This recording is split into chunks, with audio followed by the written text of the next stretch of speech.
All right, everybody, so we stay on time and not on Greek time. What I'd like to do is formally introduce myself. My name is Victoria Bousis. I'm a director and creative technologist. And this year I've had the honor and privilege of being invited by Deputy Minister Haris Theocharis, Minister of Foreign Affairs, to represent Greece at the Greek House as well. And I thank the Greek House and the entire team here for inviting me to screen my Oscar-qualified film, short film Darkness to Light, When Technology Heals Generations.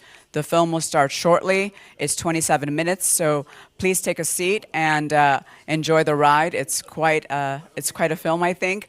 And then we're going to follow it with a panel discussion. Gentlemen, thank you.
Yes? Lovely. Good afternoon, and welcome to the Breaking Silence, Rebuilding Human Connection, Storytelling and Emerging Technology as Ethical Catalysts for Family Reunification and Human Dignity. Following this amazing, at least to say, documentary, we're going to have this panel discussion, and I'd like to welcome Victoria Bousis, Director and Creative Technologist, founder of Yume Studios, and Dr. Nidal Shoukeir, Executive Board Director of the International Committee on Countering Extremist and Hate Speech and Policy Advisor. My name is Professor Dimitrios Salampasis. I'm a Professor of Emerging Tech and FinTech at the Swinburne University of Technology in Melbourne, Australia. And I've been privileged to be invited by Victoria and Davos Lodge to get a bit out of my comfort zone and moderate this fascinating panel. So while I was watching the documentary, I had prepared an introduction which I totally changed, so if that's okay with you. Now, today's conversation really sits at a powerful crossroads where memory meets innovation, where technology intersects with trauma, and where storytelling becomes both evidence and healing. And across the globe, as we have seen this particular example, families are separated by conflict, migration, incarceration, displacement, and systems that often reduce human lives to data points, case files, or statistics. At the same time, we are entering a new era with emerging technologies, and basically these technologies are reshaping how stories are captured, authenticated, amplified, and acted upon. And these tools also hold extraordinary promise, but also massive risks. The promise is to reunite families, to restore identities, to preserve truth, and scale compassion. But there are also ethical risks, and I think part of this conversation will focus on these ethical risks. Think about surveillance, think about data misuse, think about algorithmic bias, and the potential to re-traumatize or commodify suffering. So this particular panel will not just ask what technology can do, but what it should do, and who gets to decide. Ethical storytelling, this is a very powerful word which is paired with responsible innovation, and by doing that it can restore human connection, safeguard dignity, and also transform systems that have long failed the most vulnerable. So when does technology heal and when does it harm? How do we center humanity in digital solutions? Or how do we ensure that reunification is not just physical, but emotional, cultural, and intergenerational? So in this particular panel, both our panelists bring lived experience, technical expertise, ethical insight, and creative vision. And together, we invite you all to imagine a future where technology does not replace human connection, but protects, restores, and deepens it. I hope I'm capturing what the essence of this particular panel is. And, you know, I was reflecting quite a lot when I was watching this documentary. So, Victoria, I'll start with you, if I may. Can storytelling ever be ethical if it is extracted from trauma? And where is the line between witness and exploitation? Sure. First of all, thank you very much for that beautiful introduction. Did you just write that sitting there? Yeah. Wow, nicely done, nicely done. So there definitely is a fine line, right, an ethical line between what you just expressed. But as you saw from this film, I had a very strong connection with the survivor himself. He actually wanted to amplify a story, and he saw that the youth were no longer connected to reading books, listening in class. They wanted to use more of a gamified approach so they could be active participants of it. And as you saw from the youngsters inside of it, they stayed in the experience and they learned from it. And they actually experienced what their ancestors did. And they felt a sense of pride, not trauma from it. So I think if it's constructed alongside the voices in which you represent, then storytelling carries that ethical responsibility. Furthermore, in this case, we created the first ever digital human of a real person, powered by AI. Now, this use of digital likeness is something of a big conversation.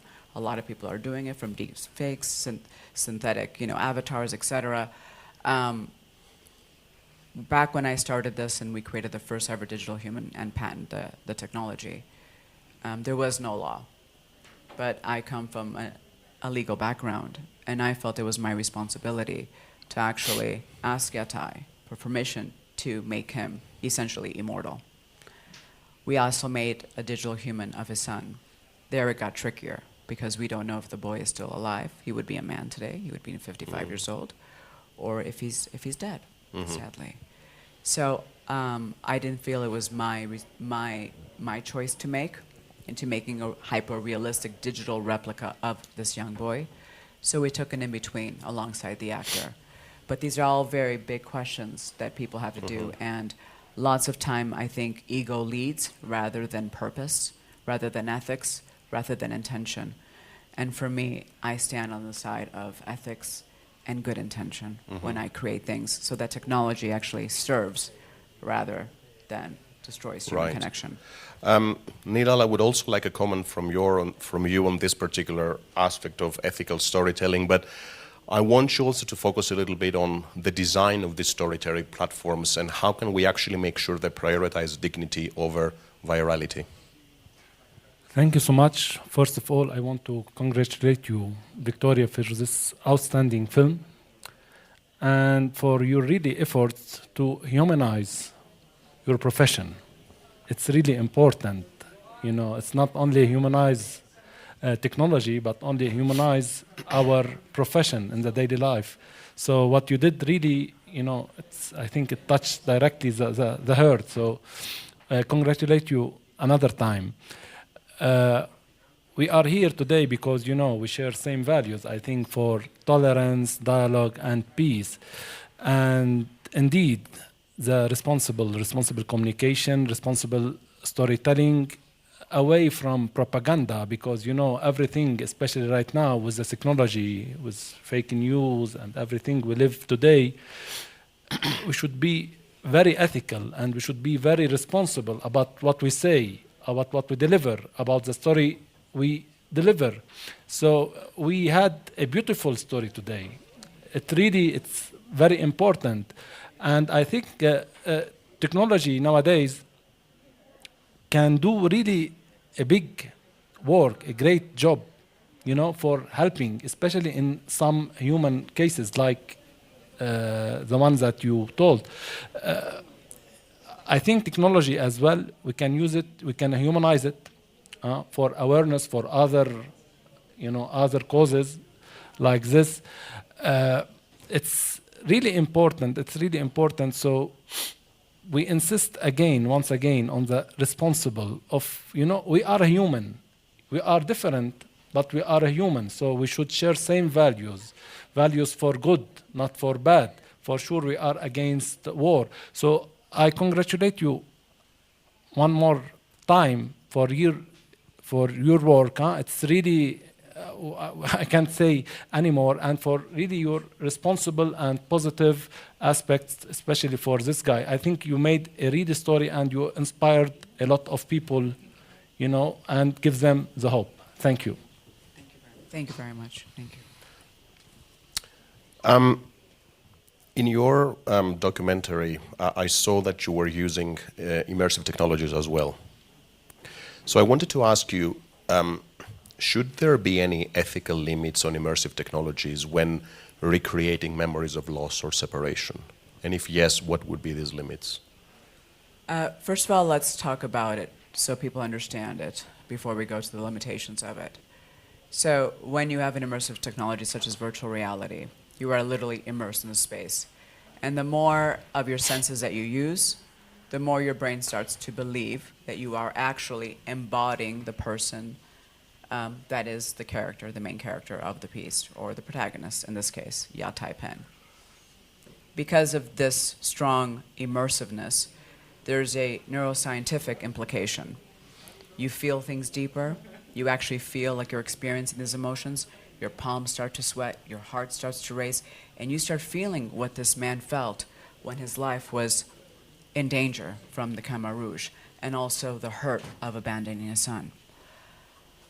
That also, because of the ability to use the controllers and interactively change the narrative, you actually trigger the memories. That creates a 40 to 70% higher memory retention in our brains. So imagine for education purposes, you remember more. And what does that do? That causes behavioral change.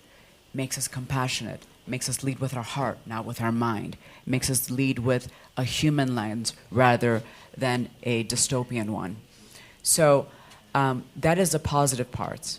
As you mentioned, there are some limitations to it because of its power. For me, quite frankly, I do not believe that this should be used in some modern day gamings, which actually have you physically hurt a fake, character. That's creating a memory there. People are making millions over some of these things, and I think it's irresponsible. I think there's some material has an age limit to it. Children under the age of 7. In our piece, we decided 14 for the kids because there were Cambodians as well, so we were a little bit more sensitive to that. But before the age of 7, children don't know the difference between what is virtual and what is real. So there are elements and precautions like that. So I definitely think there are ethical standards around that because there is power there. And albeit it is super powerful and does create this change and humanize policy and gives us awareness and teaches, we have to be ethical and responsible creators. People that yield the power should have also the ability to yield it correctly. Absolutely. Nidal, when personal histories and testimonies get to be digitized, I feel there might be a risk of re-traumatization. So is there a way to prevent that, or does this come as part of the whole process? Well, it depends on the ways that you do it. For example, we've went into history with this amazing film, and it was really good. It was painful, but there was a message behind that. So if we do it in a responsible way, in an ethical way, in an objective way, because we can do history in a very bad and a negative, which will really make traumatism, as you said. But if you do it in a positive way, in a good way, in a way to heal, not to fuel, as Victoria did in the film, I think now I think we have a big chance. We are living in a generation. Technologies is really going very speed. So we have two ways. Even we use it in a responsible way, in a good way, in a way that help us as a human to go forward. As she said, in education, in many other aspects. Or we can use it badly. For example, we can use technology right now in a very hacking. So in everything in life, we have two options: the good thing and the bad thing. So we should concentrate and we should promote the responsibility of all of us, not only as each one of us has a responsibility. She has a responsibility as a director to have a message, to have a human message. She did it. Also, people should choose good and not go to bad, and this is really very important. Media also has a big importance to promote the good thing. Political MPs, government also should put some ethical rules to preserve humanity, human values. So that's why I think, it really have some effects, but I think if we use it in the right way, as Victoria's did, we are in the right way. Can I just ask you, because we talk a lot about technology, and technology is designed in particular ways. So in this particular context, is it only about how people use technology, or technology itself needs to be trauma-informed rather than simply trauma-aware? So is there a design part of the technology that goes beyond how actually people, like all of us, use it? Is there an element in the design that needs to be taken into account? Technology is never the problem. The problem is the people, is the human. You know, I was seeing some videos like ChatGPT, for example. People right now, they are telling ChatGPT how to lie, how to do fake things. So the problem is only with the human, is with us as people. How do we use it? You know, and if we use it in a good way, no.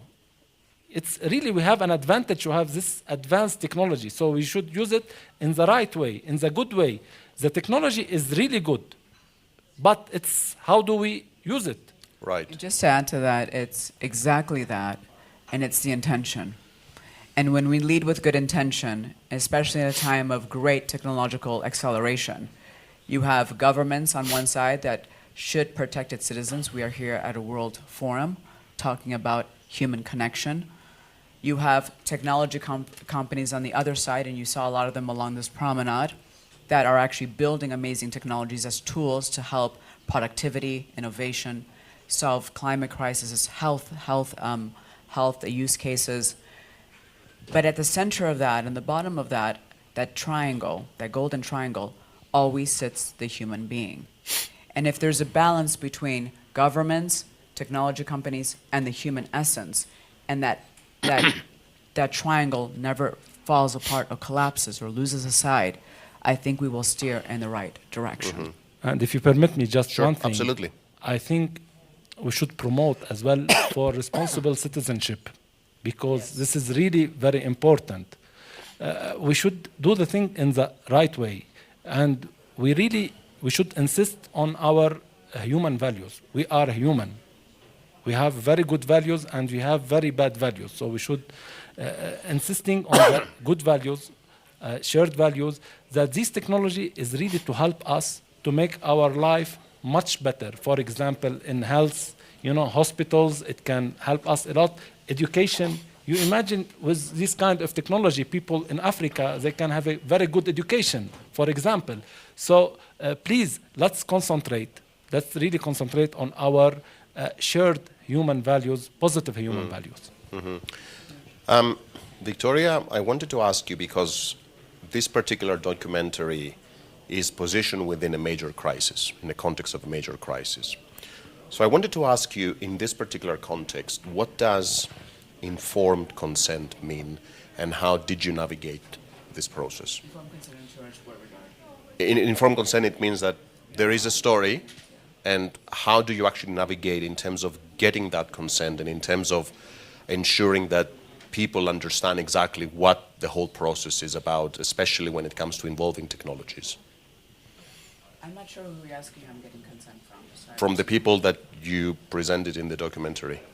Oh no, it's you don't put anyone in a documentary if you don't get consent. Yeah. I mean, it's the number one rule in everything.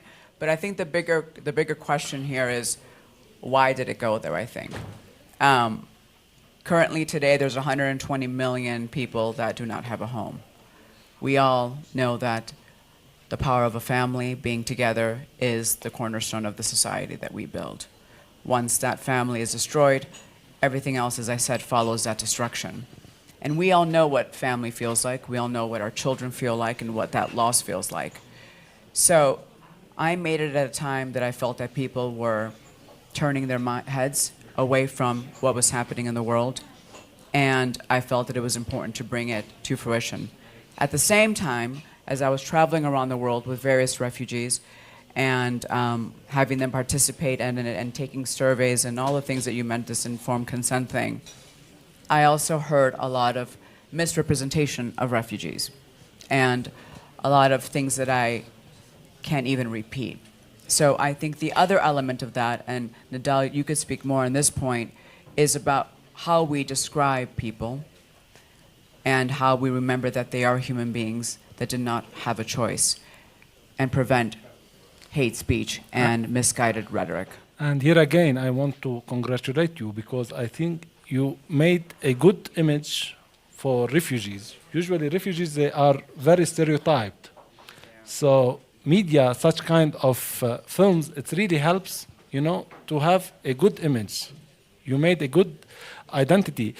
What we say, you know, everything, every conflict in life is related to what the words that get out from our mouth. So that's why we should really be careful because our communication, it shapes other image.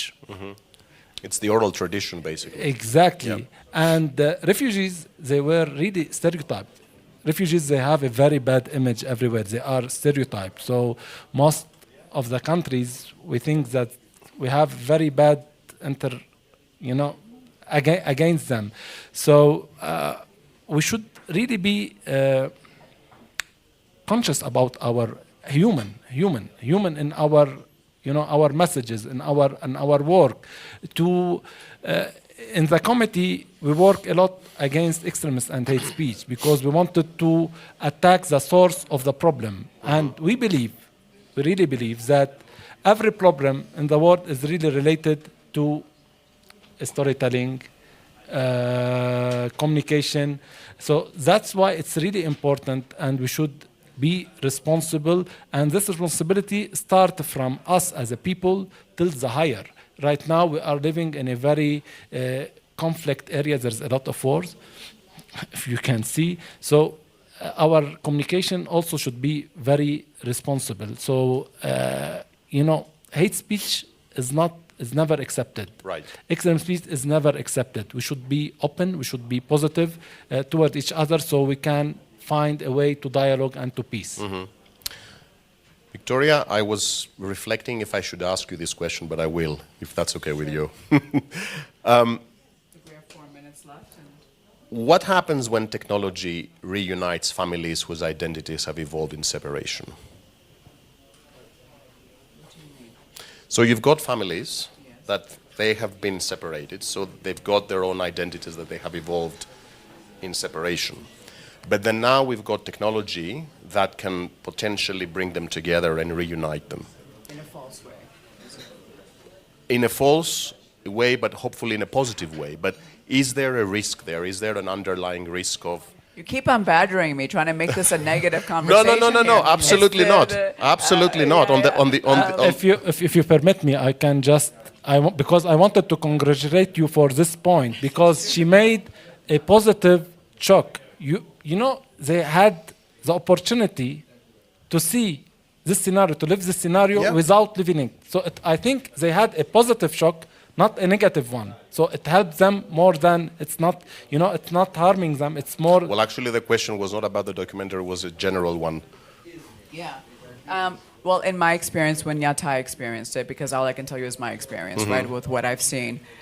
For him, he literally reached out his hand to touch his family again. Because he's a survivor of the genocide. He's experienced the worst of what can be experienced. So this to him was a moment to be with his family again. Remember those wonderful moments before their life changed in a second. And to touch his son, whom he has not found yet. So in those experiences that I've had, it's been incredible. You saw Sandra. In Sandra's experience, she was the little boy in the film from a reversal. So when you as a person in the experience are hugging this child, she experienced a hug that she was waiting for from her father. I had some Somalian woman who was a refugee, and she couldn't get past the first part because it was so hurtful, because not in a negative way, I'll get back to it in a second. It was so hurtful for her because when she took her 2 daughters across the desert, one of her daughters died because the conditions are really, really rough, right, as you can imagine. Then when she went to go and try to seek her visa, she had to travel 2 days because the way the system is right now, that doesn't help refugees reunite by getting their visas or refugee status, etc. It creates more obstacles, I feel, that are more challenging because it doesn't reflect their experience. Her daughter was raped. So when she saw that, she hugged me because she says, you are talking about, and it makes me emotional, you are talking about and you're bringing to life the things that people never talk about, the shame that we live through every single day, the guilt that we live through every single day for the choices that we are forced to make. and I bear it. So I couldn't finish watching it because it brought back a lot of things, and I want to thank you because I want people to know what we go through and what I'm carrying still on my shoulders because of the decision I made for my 2 daughters. Wow. I think it was very emotional for you and for them. It is very emotional, and as I was sitting in the seat this time watching the film again, every time I watch it, it's always a different experience. But being invited at the World Economic Forum, the center of what we can be, whether it's politicians, NGOs, academics, philanthropists, we can actually unite and create change through a collaborative, co-creative approach. If we lead with our hearts, if we lead with our humanity, if we lead with a sense of purpose, or else why come at all? And this year's theme, the theme is the spirit of dialogue. I brought this film because I wanted to inspire dialogue and to create change at the world's most powerful and biggest stage. So thank you for having me. Thank you for listening. And I look forward to collaborating with as many of you as I can to bring these stories to create positive social change through storytelling and ethical technology. Absolutely. Thank you so very much. We haven't finished though. I have some closing remarks and also one more question for both of you. So in 20 years from now, how do we want future generations to say we used technology when humanity was at risk? I would like both of you to share your insights. Well, I think if you use it in a good way, we'll arrive to 20 years after. Exactly. But if it was misused, I'm not sure that, because, with the great technology happening. But as she said, we should be very human. We should be very ethical. We should be very responsible, not only for the present, but only for the future. Technology is going so fast. Mm-hmm. So we